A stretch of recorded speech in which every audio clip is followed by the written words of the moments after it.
అందరము లేచి నిల్చుందామా? అభిషేకానికి ప్రిపేర్ అవుదాము. ఇది చాలా ప్రాముఖ్యమైనది. ఆయన ఆత్మ, చూడండి, ఆత్మ కార్యాలు చేయడానికి మన దేవుడు సిద్ధముగా ఉన్నాడు. ఆయన మన మధ్య ఎన్నో, చూడండి, ఇప్పటి వరకు చాలా చాలా అద్భుతాలు చేశాడు, ఇంకా చేయబోతున్నాడంట. ఇప్పటి వరకు చేసినవన్నీ ఒట్టి శాంపులే. రాబోయే దినాల్లో ఇక్కడ చూస్తే ఎంత అద్భుతాలు చేయబోతున్నాడంటే అంత బలమైన కార్యాలు దేవుడు మన మధ్య చేయబోతున్నాడంట. ఒకటే, అవునా? అభిషేకానికి ప్రిపేర్ అవుదాము.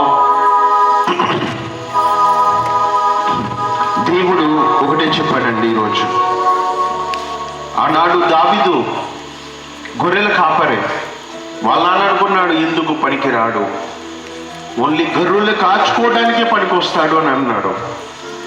అనుకొని గొర్రెలు కాయడానికే పంపించాడు. కానీ దేవుడు గొర్రెలు కాచుకునే వ్యక్తిలో రాజరికాన్ని చూశాడంట. అయితే దేవుడు ఈరోజు ఒకటే చెప్తున్నాడండి. చూడండి, నీకు చదువు ఉండొచ్చు, చదువు లేకపోవచ్చు, జ్ఞానం ఉండొచ్చు, జ్ఞానము లేకపోవచ్చు, కానీ దేవుడు ఒకటే చెప్తున్నాడండి. ఎలాగైతే దావీదుని నేను హెచ్చించి ఒక ఉన్నతమైన స్థానములు నేను పెట్టానో, నన్ను నమ్ముకొని వచ్చిన ప్రతి ఒక్కరిని నేను అంత హెచ్చుగా ఉన్నతమైన స్థానములో నేను పెట్టబోతున్నాను. అలాంటి అభిషేకాన్ని దేవుడు ఈరోజు ఇవ్వబోతున్నాడంట. చూడండి, ఒక విధంగా చూసుకుంటే మనము చాలామంది గురించి వినుంటాము. కొందరు చదువుకోవచ్చు, కొందరు చదువుకోలేకపోవచ్చు. ఏది ఏమైనా సరే దేవుడికి చదువుంటేనే ఆశీర్వదిస్తాడు అని లేదండి, జ్ఞానం ఉంటేనే ఆశీర్వదిస్తాడు అని లేదండి. ఆయనకున్నది ఒకటే, హృదయ మనస్సు కలిగి వినయముతో ఆయనను అంగీకరించే వారు ఉంటేనే చాలంట. వారిని ఘనంగా దేవుడు ఆశీర్వదిస్తాడంట. ఒకటేనండి మనం చేయాల్సింది, ఆయనను నమ్ముదాము, విశ్వాసముతో అభిషేకములోనికి వెళ్దాము.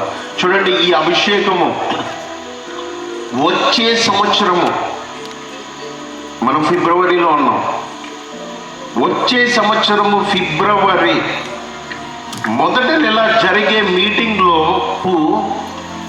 దేవుడు మీలో అనేకుల్ని బలముగా దేవుడు మిమ్మల్ని హెచ్చించబోతున్నాడంట. మీరు ఉన్న స్థానము కంటే నాకు దేవుడు గవర్నమెంట్ జాబ్స్ చూపిస్తున్నాడండి. ఇక్కడ ఎంతమంది ప్రిపేర్ అవుతున్నారో నాకు తెలియదు, కానీ 3 వ్యక్తులని దేవుడు ఇక్కడ గవర్నమెంట్ జాబ్స్తో పెట్టబోతున్నాడంట. మీ జీవితంలో దేవుడు చక్కటి గవర్నమెంట్ జాబ్ని దేవుడు ఇవ్వబోతున్నాడంట.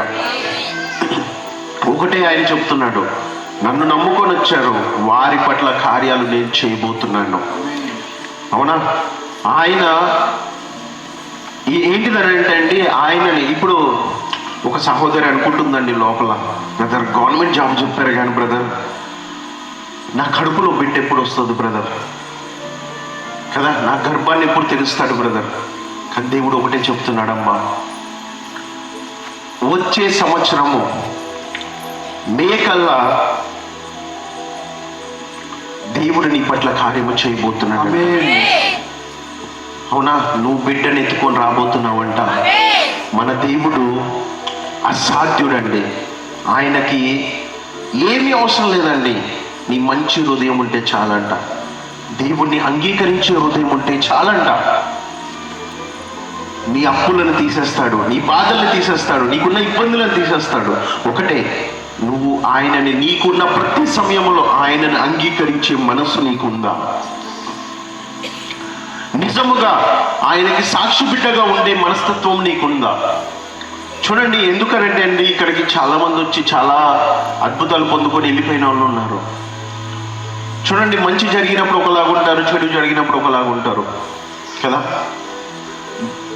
కానీ ఒకటి గుర్తుపెట్టుకోండి, ఎప్పటికైనా దేవుడు మీ పట్ల కార్యము చేస్తే దాని విషయము సాక్ష్యము ఎక్కడే చెప్పాలని నేను చెప్పనండి, కానీ ప్రతి క్షణము నువ్వు దేవునికి సాక్ష్య బిడ్డగా ఉండటం మర్చిపోవద్దు.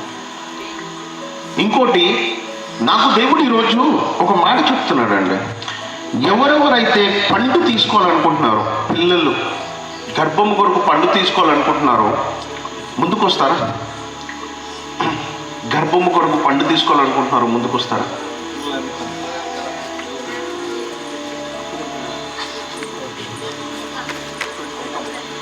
అవునా?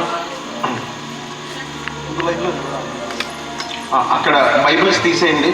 అసలే మనకి వ్యతిరేకులు చాలా మంది ఉన్నారు, తీసేయండి, పక్కన పెట్టండి. లేదంటే బెస్ట్ ఇటు ముందు పెట్టేసేయండి, ఇటు ముందు పెట్టేసేయండి. ఎందుకనంటే చూడండి, మనకి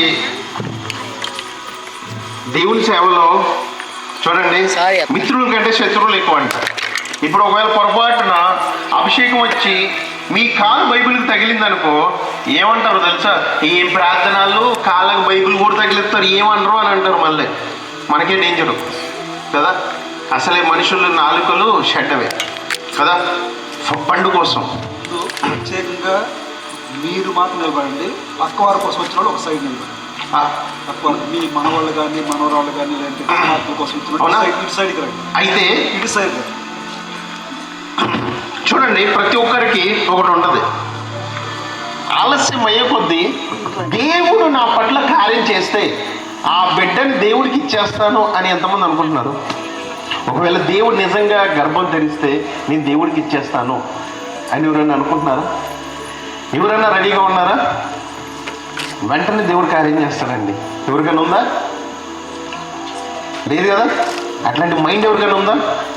ఉంటే తీసేసుకోమని చెప్తున్నా. ఎందుకోసం తెలుసా అండి? మాట ఇటు సింపులే, మాట ఇటు సింపులే. దేవుడు ఏంటిదంటే నాకు కార్యం చేస్తే నేను దేవునికి ఇది ఇస్తాను, అది ఇస్తాను, అది చేస్తాను, ఇది చేస్తాను అన్న మాట అస్సలు ఇవ్వద్దు. చూడండి, గర్భము ఇచ్చే బాధ్యత దేవుడిది. ఆయన ఇస్తాడంట. నమ్ముకున్న వారి పట్ల ఆయన ఎప్పుడూ వ్యాజ్యమాడాడంట. ఆయన ఇచ్చేవాడు, గర్భము తెరిచేవాడు. ఎందుకంటే నా జీవితంలో కూడా నేను ఒకసారి ఒక ప్రేయర్ మీటింగ్ వెళ్ళినప్పుడు ఆ సహోదరుడు ఇద్దరు నా ముందు ఉన్నారండి. గర్భము కొరకు ఎదురు చూస్తున్నారు. వాళ్ళది మనకి ఆ రిలీజన్ అవన్నీ ఎందుకులే, ఇప్పుడు ఎదురు చూస్తున్నారు. సరే, వాళ్ళు ముస్లిమ్స్ అండి. వాళ్ళ దగ్గరికి వెళ్ళిన తర్వాత నా ముందుకు వచ్చారు. నేను ఒక మాట అన్నా, ఇదిగో దేవుడు మీ పట్ల కార్యం చేస్తే ఏం చేస్తారని అంటే వాళ్ళు ఒక మాట అన్నారు. ఏమన్నారు? మా బిడ్డని దేవుడికి ఇచ్చేస్తాం. ఏమన్నారు?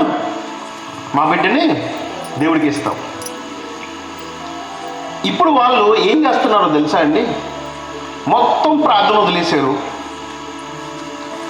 దేవుని దగ్గరికి కాదు కదా, మందిరికి వెళ్ళటం కాదు కదా, అసలు ప్రార్థన నుంచే దూరం అయిపోయారు. దేవుడు వాళ్ళకి చక్కటి మగబిడ్డనిచ్చాడు. ఇప్పుడు వాళ్ళు ఇచ్చిన మాట పరిస్థితి ఏంటి? దేవుడు ఎట్లాంటి దేవుడో తెలుసా అండి? ఒకటి గుర్తుపెట్టుకోండి. ఒకసారి మీరు దేవుడికి మాట ఇచ్చాడా, ఆ మాట నెరవేర్చకుండా ఉన్నారా, ఆయన మామూలుడు కాదండి. అందుకే నేను వెంటనే ఏమన్నానో తెలుసా? నాకు తెలుసండి ఆ భయంకరమైన శోధన ఎట్లాంటిదో. నేను ఒకటే చెప్పా, బ్రదరు వద్దు బ్రదరు, మీరు దేవుడికి ఏమీ వద్దు, ఆయనకి నమ్మకంగా ఉండండి. ఆ ఒక్క మాట నేను చెప్పింది. ఎందుకనంటే మనం దేవుడికి ఇవ్వాలనుకుంటాం, సింపులే. మీలో ఏదైనా ఆ మైండ్ ఉంటాయి. ఎందుకంటే కొందరు అంటుంటారు కదా, ఇదిగో దేవుడికి నేను అది ఇస్తా అని చెప్పు, ఇది ఇస్తా అని చెప్పు, దేవుడు ఇస్తాడు అని కొందరు చెప్తుంటారు కదా. సో మీలో అట్లాంటి మైండ్ ఉంటే తీసేసుకోండి. ఆయన పక్షపాతి కాదండి. మీరు నమ్మకంతో, విశ్వాసముతో, హృదయముతో అడిగితే దేవుడు ఖచ్చితంగా మీ పట్ల కార్యము చేస్తాడు. ఒకటే మనం నమ్మాల్సింది, గర్భము ఇచ్చువాడు ఆయనే, గర్భము మూయవాడు కూడా ఆయనే. ఈరోజు దేవుడు ఒకటే చెప్తున్నాడండి, ఏమో వచ్చే సంవత్సరం కల్లా నువ్వు ఇద్దరిని ఎత్తుకొని రావచ్చు, అవునా, ఒకళ్ళని ఎత్తుకొని రావచ్చు.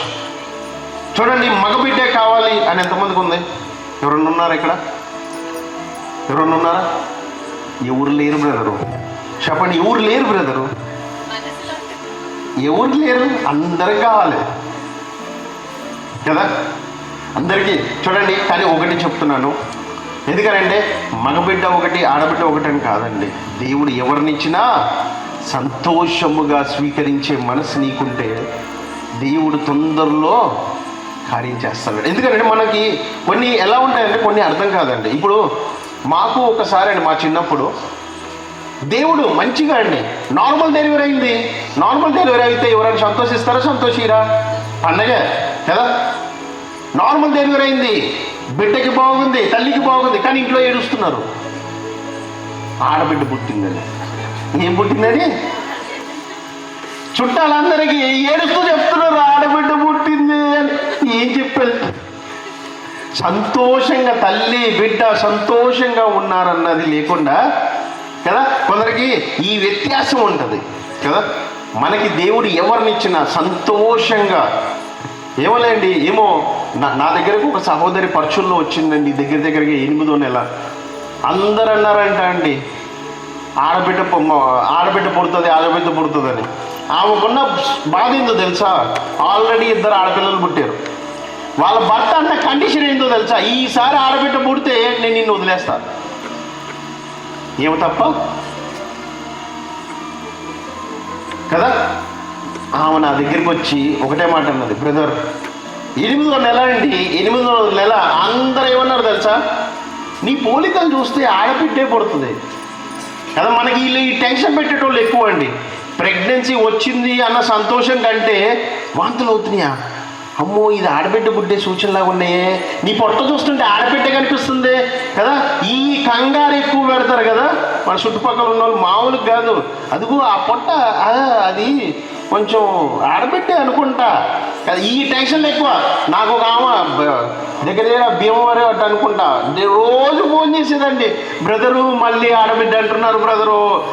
రోజు అంటే ఏడిపే, బ్రదర్ నాకు మగబిడ్డే కావాలని ప్రేర్ చేయండి. ప్రతిరోజు అండి నాకు ఆమె ఫోన్ చేస్తుందంటే ఒక టెన్షను, వామ్మో ప్రభు ఎందుకు వాళ్ళు వచ్చారు వీళ్ళు వచ్చారు, బ్రదరు ఇదిగో నాకు బలహీనంగా ఎక్కువ ఉంది, ఇదిగో వీళ్ళు అంటారు ఆడబిడ్డ. టెన్షన్ ఉంటుంది కదా. కానీ ఒకటండి, దేవుడిచ్చే వాగ్దానము నమ్మదగిన వాగ్దానం అంట. అవునా? ఒకటే ఆశీర్వాదం. ఎందుకు మీకు చెప్తున్నానంటే కొన్ని మనం పెట్టుకోకూడదు. కొన్ని మైండ్లో ఏమవుతుందని అంటే అండి, ఒక్కోసారి ఏమవుతుందంటే మనం మైండ్లో అనుకుంటాం, ప్రభా నాకు మగబిడ్డే కావాలని అనుకుంటాం. దీనివల్ల ఏమవుతుందో తెలుసా? నీకు మగబిడ్డ పుట్టే టైం వచ్చేంత వరకు దేవుడు నీ గర్భాన్ని తెరవడంట. కొన్ని ఉంటాయండి, మనం ఏదో అనుకుంటాం కానీ సింపుల్ కాదు. ఎందుకనంటే ఇది దేవుడు చేసిన ఒక సృష్టిలో ఒక రహస్యం అది. అందుకే ఒక్కోసారి అబోర్షన్లు అవుతుంటాయి, కొన్ని బలహీనతలు వస్తుంటాయి. మనము కొన్ని ముందుగానే డిసైడ్ చేయొద్దు. ఒకటే, ప్రభువా నువ్వు నాకు ఏది ఇచ్చినా నా గర్భము తెరువయ్యా. చూడండి, అన్న కూడా దేవుణ్ణి గోచాడిందంట, ప్రభువా నాకు ఈ గొడ్రాలు అనే నిందని తీసివేయి అన్నది. ఈరోజు దేవుడు మీతో కూడా ఒకటే చెప్తున్నాడు. ఎందుకు నేను ఇంత సోది చెప్తున్నానో తెలుసా అండి? దేవుడు మీ పట్ల కార్యం చేయబోతున్నాడు కాబట్టే చెప్తున్నాను. ఎందుకనంటే పరిశుద్ధాత్మ దేవుడు మిమ్మల్ని తాకబోతున్నాడంట, బలంగా విడుదలవుతుందంట. నో మ్యాటర్ వాట్, ఏదన్నా ప్రాబ్లం ఉండనే సృష్టికర్త తోడున్నాడు, మీ పట్ల దేవుడు కార్యం చేయబోతున్నాడంట. కానీ ఒకటి గుర్తుపెట్టుకోండి, సాక్షి బిడ్డగా ఉండటం మర్చిపోవద్దు. ఎప్పుడు చూడండి, నేను ఇప్పటికీ చెప్తున్నాను కదండి, చాలామంది వచ్చారండి ఇక్కడికి, చాలామంది వచ్చారు, అద్భుతాలు పొందుకున్నారు, వెళ్ళిపోయారు.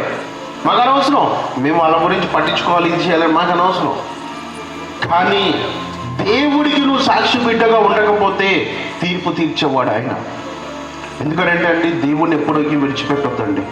ఒకటే, అద్భుతాలు పొందుకున్నాం, సాక్ష్యం పొందుకున్నాం, ఇంకా చాలు మాకు ఆ ప్రార్థనతో వదిలేద్దాం, ఇలాంటి మైండ్ సెట్ ఉంటే మీకే డేంజర్.